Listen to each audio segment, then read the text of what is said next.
કાલે રામ મંદિર પ્રાણ પ્રતિષ્ઠાને લઈને કાઉન્ટડાઉન શરૂ। અનુષ્ઠાનના છઠ્ઠા દિવસે 10 વૈદિક વિધિ। રામલલાના સ્વાગત માટે મંદિરને ફૂલોથી સજાવટ।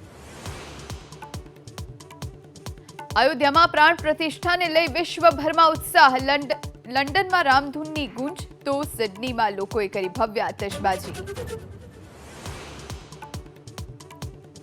પ્રધાનમંત્રી મોદીના તમિલનાડુના પ્રવાસનો આજે બીજો દિવસ। આજે જશે રામેશ્વરમમાં અરિયલ મુન્નાઈ।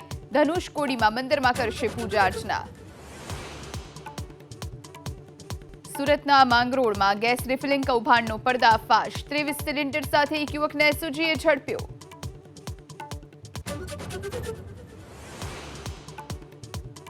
સુરતના પલસાણામાં જીઆરડી જવાનની છરીના ઘા મારી હત્યાથી હડકંપ। 3 થી 4 શખ્સ હત્યા કરી ફરાર થયાનો આરોપ। પોલીસ તપાસ શરૂ।